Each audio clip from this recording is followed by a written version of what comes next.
Okay, welcome everyone. How's it going? Good. It's going great. Steve, where are you, Steve? Hey, Beatrice.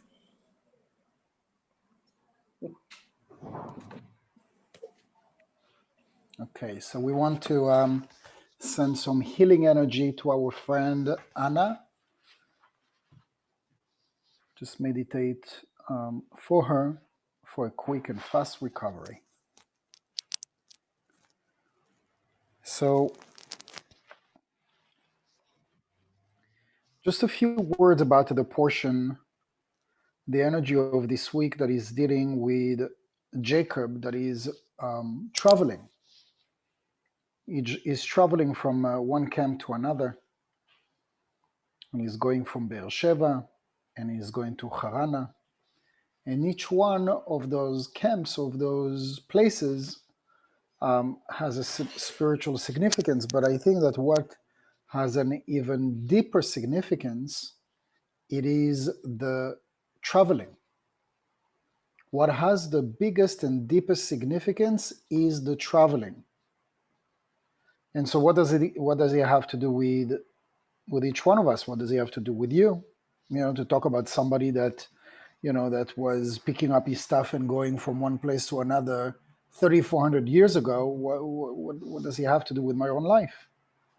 And so the significance from the Zohar is that each place that that is represented in this story is represented at a different level.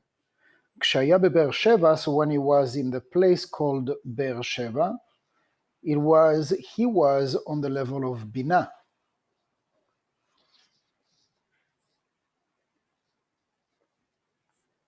Huba Hashemesh, which means that in the level of Binah, there exists what we call like the planet of sun, Hashemesh, and Kasher Alach leCharan, and when he traveled to Haran, Shehi Nukva, the Zeranpin. And so, without losing anybody, we are making references to the Tree of Life study, right? When we're talking about the different Sfirot. And so Haran represents another Sfira, but it is a sub-level of a level. And so you would know better the names as Ketech Chochma Binah, then you would have Zeranpin, and then you would have Malchut. So Be'er Sheva represents Binah, which is the third Sfira from the top. And then you would have Zeranpin, and then you would have Malchut. But within each one of those levels, there is another 10 levels. So in other words, to give you a perfect example, it says that man is a channel for Zeranpin. Zeranpin comes after Binah and before Malchut. So in total, we really have 5 levels. So there is a more distinct way that we can describe the Tree of Life in 10 levels. But if we're zooming out, imagine that you are on Google Map. You're on Google Map, and when you zoom out, you don't see like the details of the cities, of the roads and whatnot, right? So when you're zooming out, like in an entire city, you're just going to see like 5 different roads. So if you will, this is what we're talking about when we are making references to those levels. So you have Binah, but Binah is like zoomed out. So you have Keter, Chochma, Binah, Zeranpin, and then Malchut. Okay, we got it this far. But if you're zooming in, meaning that now you're going to see more details, you're going to see Keter, Chochma, Binah, Chesed, Gvura, Tiferet, Netzach, Hod, Yesod, and Malchut. So you're zooming in. Again, it's like, imagine that you are like from the out of space and you have like this huge third eye that is reaching to the infinite, and you have like this ability to zooming in and zooming out into the energy of the cosmos, into the energy of the planets, into the energy of a human being, into the energy of a part of a body, into the energy of a cell, into the energy of a molecule, of the atom. So each one of those things has like a different level of, I would say, tenement emanation, the tree of life. So we said one is Bina, but then when we move into Haran, it's Nukva of Ziranpin. So that means that we zoomed in into Ziranpin that has now 10 levels. Ziranpin itself has 10 levels, the same as the totality of Keter to Malchut, but each one of them has 10 levels. So you would have Malchut that would have like 10 levels, and then you would have each one of the Sfirot that would have 10 levels. So if I take as an example Malchut, what would be the highest level of Malchut if we're zooming in? What would be the highest level of Malchut? If you don't know, it's okay. Don't worry about it. It's just,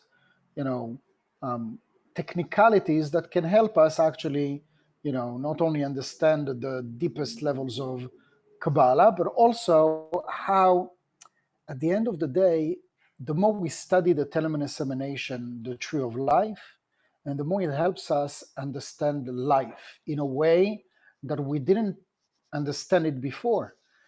I've learned not so long ago that in South Korea, they're studying the Talmud. There are no Jews, barely any Jews in South Korea. And we're talking about the Talmud being taught in the regular education in schools. Why? Why would they do something like that? Because they say it's expanding the mind. And so in that same frame of thinking, of understanding, when we're studying the tree of life, when we're studying the tenement emanation, it expands the mind. Okay, and so again, what is the highest level of Malchut? Anybody knows? The Keter? So how would you call it? The Keter of Malchut? Very good. And what would be the lowest level of Malchut? Malchut of Malchut. And so Harana is on the level of Ziranpin, but it is on the lowest level of Ziranpin. Ziranpin is higher than Malchut. So if somebody is reaching the level of Ziranpin, he's already higher in his level of consciousness. What does it mean to be on the level of consciousness of Ziranpin? It means that you're not limited by the five senses.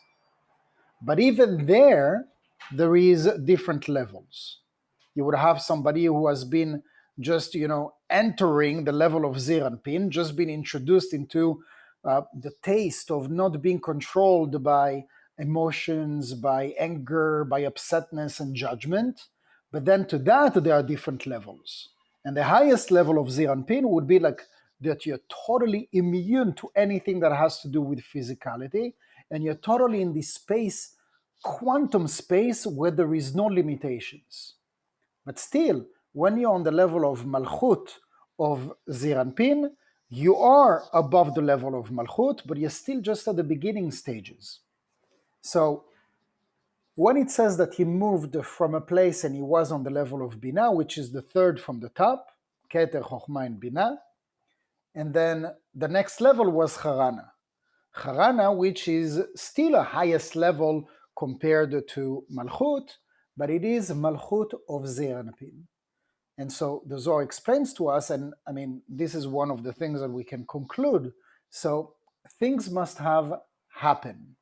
And as a good friend of mine would say, shit happens, excuse my French. And so stuff happen in our life, and not always like the best when challenges happen and you've been hurt or feeling betrayed or whatnot.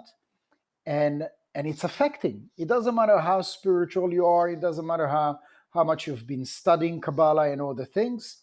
If something bad, what we would categorize as bad, happens, it takes a hit on an individual. The person can have doubts, can have uncertainty and whatnot, although I'm using those words for us layman people on the level of Malchut for us to understand. But when we're talking about somebody that is on the level of Ziranpin, is not experiencing doubt and uncertainty, or at least not on the same level. But certainly something has happened to Jacob that caused him to go from the level of Beersheba to the level of Haran. Again, those are just words. The words, the metaphors that signify a level of consciousness. One that signify the level of Binah and another that signify the level of Malchut of Zeir Anpin. Which leads to another saying, which is Meshane Makom, Meshane Mazal, which means, so let me translate that. Change place, change luck. Do you have a saying like this in English? Yes? No?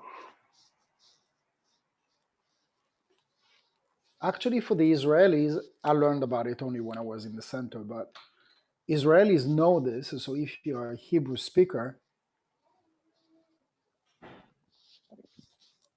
you would know what at least the same Meshane Makom, Meshane Mazal, not to the depth of the spiritual meaning, but that Meshane Makom, Meshane Mazal, changing place, changing location, changing relationship, changing job, and things might be different, right?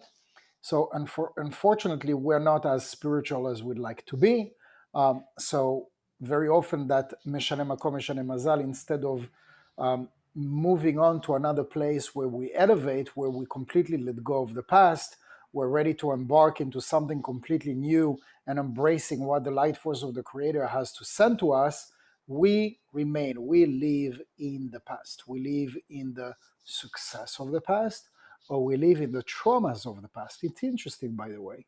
I had a discussion like this about somebody who was super successful in the past a few years ago, and today is not doing so well. And unfortunately, he's not turning the page because he's still living on the successes of the past, on the achievements of the past.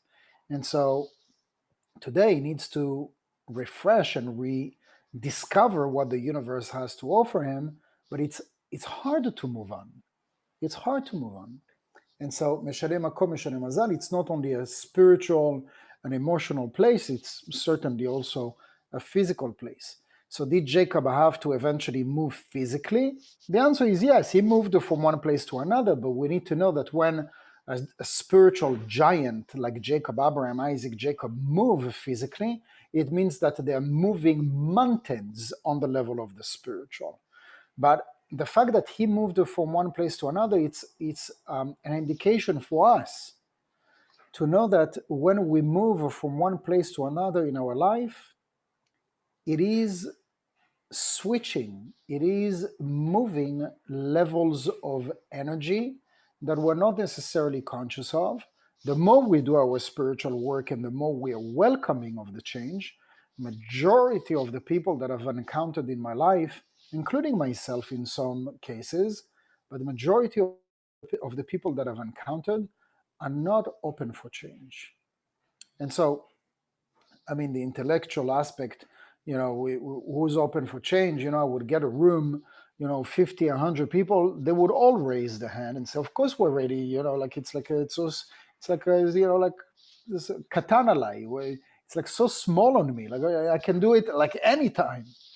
But then when change is knocking on our door, it's almost an impossible mission. Why? Because it is in the DNA of the body consciousness, not of the soul. The soul, once it elevates beyond the level of Malchut, it is craving for change. Why is the soul craving for change? Because light is always in movement. Light is a wave. Last night I watched a thing on Netflix or something like that, like a Gemini. I have my attention span is not very long, but I was watching something about the molecular structure. I think I remember what I was watching, but anyway, it's not important. What is important is to say that it is scientifically proven that on the subatomic level, everything, now I remember where I saw that. This is where I saw it. I don't know if you can see it with a special effect, but basically it's a book from Bruce Lipton, The Biology of Belief. And so and this guy is like a scientist, like whatever, until he basically chazar b'tshuva. he became like still remaining a scientist, but a spiritual scientist. So anyway, an incredible book that is recognized today by the scientific community. He revolutionized a lot of different things on the molecular study and whatnot.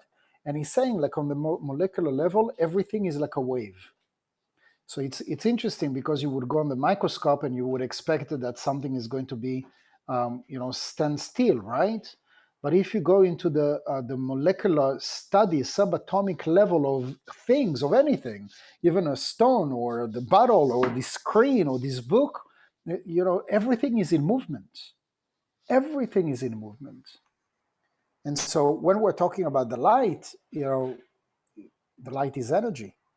And the energy is like a wave. It's not a point. Science has attempted to measure energy, but the only way that they can measure energy is if they take a wave and they put a dot here and a dot here, and then they have a measurement.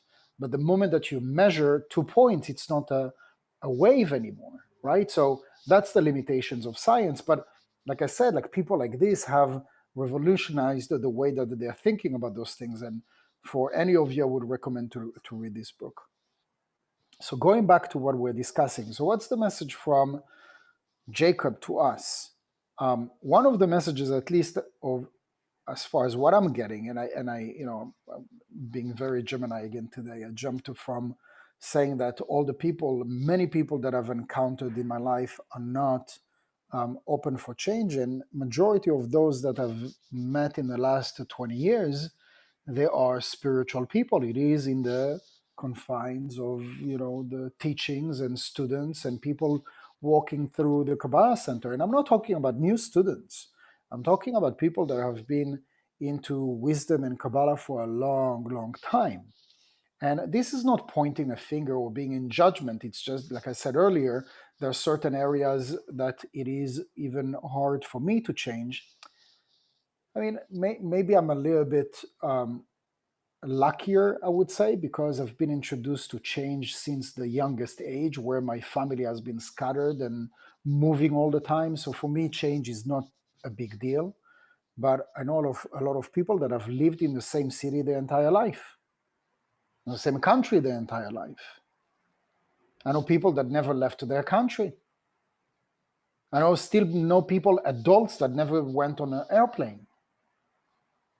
So this does not define somebody who is stuck, because you can live in the same city and always be open to change. It's not what I'm referring to. But what the light brings about as an opportunity to evolve, and to that opportunity we say no, this is where the test is, because the light is in constant movement. And so life around us is always going to be in constant movement. So from Haran to Beersheba, and from Beersheba to that place, from that place to that place, there are things that are going to happen, and they are going to contribute to our spiritual elevation. And there are things that are going to slow us down. But even that doesn't matter, because that's going to just create a contrast. What is the contrast? The contrast is, imagine that everything is doing well and you are getting so comfortable because everything is doing well. And sometimes, not sometimes, I'm using the wrong word, if your capacity to evolve is, say, 300% compared to where you are right now, and you have been stagnant to the place where you are right now for the past 6 months, for the past 10 years, say, and the light has tried all sorts of tricks, all sorts of hints, all sorts of encounters, all sorts of happenings, and you still were resistant in a way that you're not willing to move, not willing to change, not willing to welcome something new. And a gazillion of thoughts that are coming to my mind as far as examples. Somebody can be, like a single, and the light has tried countless of times, because it is in your storyline to ultimately get married and have 1, 2, 3 souls that you're going to channel to this world. But you are who you are, And the more we evolve, the more we grow in age and whatnot, we're growing also these principles of life, principles of being, and we become a little bit harder to get. Our expectations is raising, our stubbornness is raising, and our skin is getting thicker. And so even though the universe, the light is going to bring along somebody, for whatever reason, we live in the past, we're scared, we're full of fears, we're scared of commitment, whatever the reason is. So that's an example. To bring in a relationship that's going to tremendously revolutionize your life, and we're resistant to it. Or it could also be leaving the relationship that you're in because you've been in a toxic relationship for so long, and it's hard. It's hard for somebody to just do this and just call it quit. It can be your partner, it can be your child, it can be a friend, and it has been a year, it has been 20 years. And everybody around has told you it's a toxic relationship. What are you doing? This person is doing this. But it's hard for you to just say, to call it quit. But regardless, the universe, the light force of the Creator is not giving up. Either by sending you the hints that this is the time, or even using that soul that is being difficult, that has volunteered to give you such a hard time, to play his or her role even in a harsher way. So why? Because this person is becoming worse and worse and more evil or selfish or impossible to live with? Not necessarily. Imagine all the people that are around us, we are volunteering for the sake of each other. Not consciously, the soul that we are involved with you, with the people around you, we are volunteering our task, our role, so that we can help you in your own, or that you can help me in my own spiritual path. And so that can be a toxic relationship, that can be fear of commitment, that can be fear of taking any risks, that can be laziness. I mean, laziness is a big deal, but it's not all. I mean, each category is going to just, gather like, gazillions of people. People that are victims of laziness, tremendous amount of people. But then I know the opposite. I know people that cannot sit down. They cannot sit down, but they're really, really bad at taking care of themselves.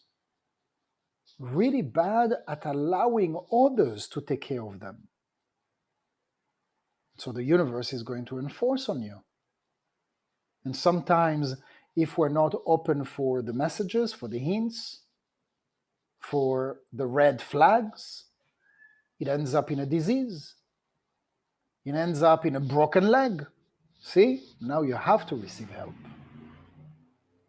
Do you follow what I'm saying? And so each one of those stages is, I don't want to use the word test, is another level, is another step for the better. Each one of those stages, physical, emotional, spiritual, it can be a relationship, it can be a job, it can be an opportunity, it can be so many countless of things out there. And each one of them is only for the sake of making you taste something that you didn't know before. So even if you think that what you're encountering, what you're experiencing right now is negative, you need to know that it's only to make you realize the contrast. Something that you are into right now, that you've been in for many, many years, and this new introduced a situation that you cannot stand. You cannot stand it anymore, and you cannot stand it anymore to the point that you prefer to be alone or out of this job or jobless rather than stay in this impossible situation that you've been in for the last 20 years. Contrast is happening in order for us to make a decision. And at the end of the day, there is no bad decision. There is no such a thing decision if we live in the realm of what we call Zeir Anpin, even if it's the lowest level of Zeir Anpin. There is no wrong decision. There is no mistake. So sure, we can say that when a person is going to go from the level of Binah, which was like, imagine like the best of the best of the best time that you ever had in your life. You were happy, you had such great relationships, such great connections, you were feeling connected. Everything was going just fine for you. And then something happened and it didn't go as planned. And then something happened and you got depressed. And something happened and you needed medication. And something happened and you were okay now. And something happened and now you're happy again. Life is like a roller coaster, right? Life is like a roller coaster. You never, ever, ever reach the top and to always remain at the top. Anybody here was always at the top and is still at the top? This is why we live in a realm where there is going to be ups and downs. Somebody that is on the level of Malchut is going to see the ups as great and the downs as bad. Somebody who is spiritual, truly spiritual, is going to see the ups as great and is going to see the downs as even better. Why? And again, maybe some of you have heard it, but I did this crazy thing that I won't do again. I mean, we should never say never, but I would never do it again anytime soon, especially with the coronavirus, is a bike ride. I had this silly idea to go for a bike ride between London and Amsterdam. So I didn't do it by myself. We were like a bunch of people, from the center in London that did this to fundraise for the Children's Academy, for SFK.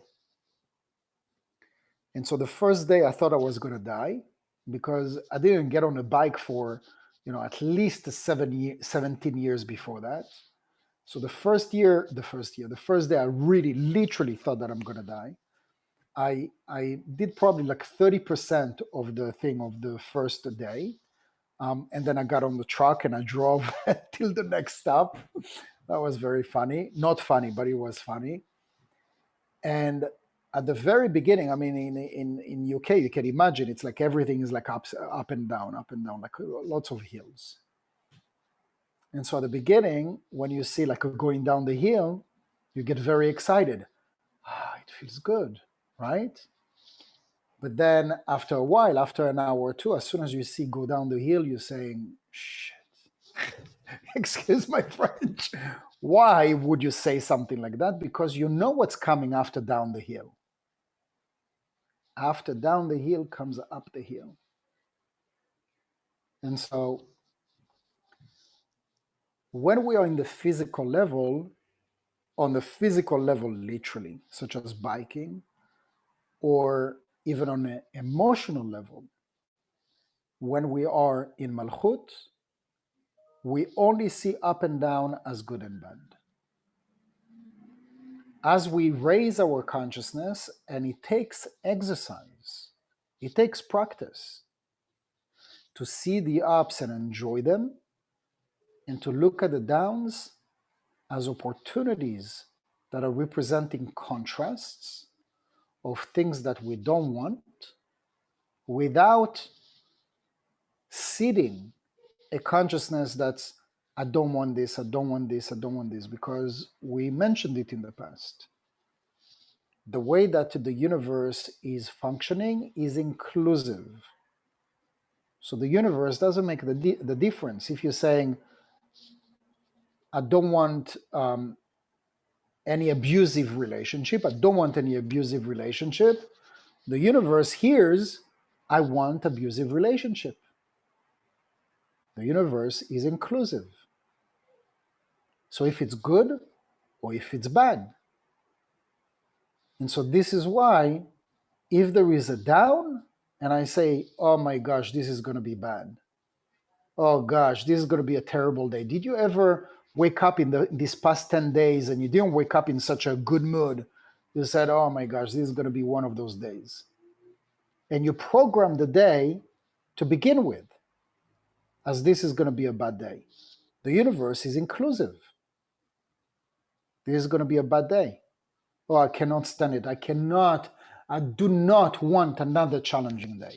Sure enough, this is going to be a challenging day.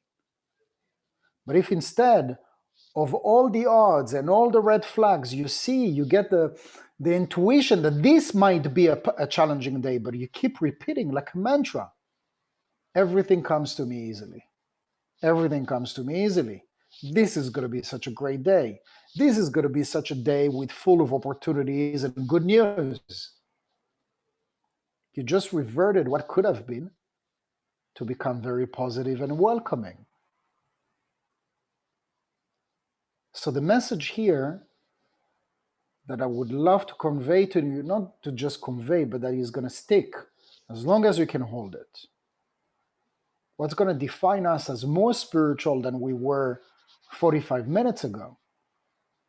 When something good happens, it's great. When there is down the hill happening, to know that there is something even better happening, because the universe is attempting to communicate a contrast. For me to make a better choice. For me to welcome something that I didn't see before. Maybe to allow me to mirror something that I don't like about myself. By putting in front of me somebody that I cannot stand, somebody that makes me angry, somebody that triggers me. What is the lesson? What is the universe attempting to teach me again? So those spiritual trips is every time that I'm going to go through these waves, to welcome the one that goes up and to welcome the one that goes down. Because each one of those stops can represent an elevation. And if we're going down, it's not down as bad. It is just a stop. And we cannot just conceive, I'm just going to go all up and up and up. No, it is okay to allow myself. Even Jacob is going down. But the next thing that you know, he is reaching on the level of Chokhmah. Where yesterday he was on the level of Chesed, of Zeir Anpin.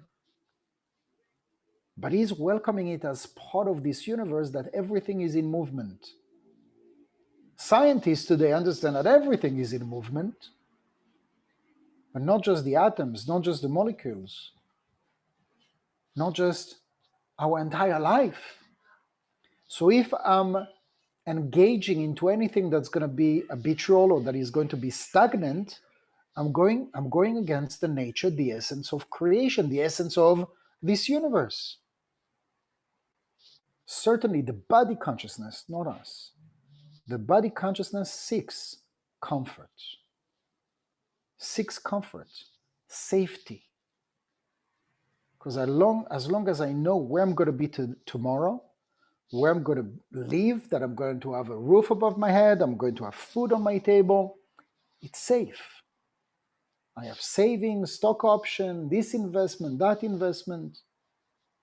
If we don't have, by the way, the people that have the most are the most insecure people.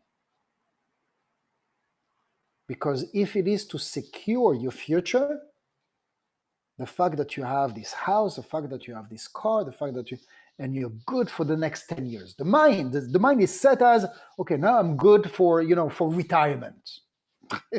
What do you know that you're good for retirement? Today, like you Google, how much would be good for me to live, like in retirement, whatever, like without worrying. Some would say this much, another would say this much, and you're going to be good. We don't know what's going to happen tomorrow. But human nature, the body consciousness is seeking the safety lock that is going to make us, just be on neutral. And on neutral, I do not need to take any other risks. I do not need to go and venture, like I speak to my mom. she wouldn't go and venture into, like dating somebody new. Why? Because she's 63. Is she 63? 1 second, I'm going to be in trouble. Maybe 66. 66, I think. Like, she's young. 66 is young. But still, she wouldn't go and venture into like dating somebody new. Why? Because she might get hurt. She might be with somebody that's going to make her feel undesired, not loved, not worthy. So what is it? Like if you're escaping feeling this way, maybe you're not going to get it with a relationship, but you'll get it from somewhere else. If this is something that we came to correct in order to elevate, it doesn't matter what direction you go, you're going to have to face that. So if we do not move voluntarily, when the universe is enforcing the movement, it's not comfortable. I had this discussion with somebody yesterday. What is better? I'm not saying that it's better or worse, but what is better? That you quit a relationship or that you get dumped? Honestly. Have you ever been dumped? I don't know if I'm using like the right word, but have you? Yes or no? Yes? Everybody yes? Esteban, put your mic. Put your mic. How you doing? Good, good. When is the last time you got dumped? Oh. I didn't say how many times. When is the last time? Last time, last year, yeah. Last year? But I believe that you also quit 1 or 2 relationships, right? Sometimes, yeah. Sometimes. Yeah. Which one feels better? Wow, when you quit, because you're in control. It's interesting, right? This is for everybody now. Yeah. So this is when we are in the control of the decision to move to the next thing, to the next level, to the next relationship, to the next phase. When we are making the decision and we don't wait for the universe to kick us out, to tell us, to give us a kick in the butt and say, this is not good for you, come on. Like realize that you are worth so much and there is so much more waiting for you. So I don't know if that is representing any incentive, but I prefer to seek the moments and the times where I can initiate the change, the internal change, so that I don't have to encounter a situation where the universe is kicking my butt and he's telling me you've been too lazy. So now you need to cope with the hard way. The hard way, the challenging way, is usually more challenging, not because the universe is after us, it's because free change has been introduced to us at the beginning of that process that could have been a week ago, that could have been 10 years from now, and we ignored it. We ignored it. It reminds me, just another, maybe the last example is when I was, I think, 13, I wore braces for my teeth. And they told me it's going to take you like 18 months, a year and a half. I ended up wearing braces for 4.5 years. 4.5 years, 3 years more. Why? Not because they lied to me, because it wasn't real, but because I never did what they said. Wear the elastics, the thing at night. Why? Because it wasn't comfortable. I couldn't stand it. This whole ordeal could have lasted a year and a half. And instead, I was challenged for 4.5 years. You would say, okay, by then you learned your lesson. So every situation now that the universe is presenting to you, you get it right away, right, Yehuda? And the answer is no. Why? Because that started with the braces, and then it goes into a relationship, and then it goes into a job, and then it goes into education, and then it goes into choices of life. So, but the ramifications the consequences of our choices or lack of choices are just leading to stretching a tikkun, karma, challenge that we're encountering in our life. So hopefully by this, infusion of consciousness from today, it's going to make our understanding a little bit more elevated, which will lead to ultimately remember these lessons in the moments that it's going to count the most, and shorten our process, shorten our challenges, and bring endless blessings. Thank you. Any questions? Thank you. No, thank you. You're very Nope, welcome. thank you. Thank you very much, everybody, for joining us today, and I'm looking forward for next week again. Okay. Thanks, Thank Yehuda. you. Thank you. Bye-bye. Okay. Bye. Bye-bye.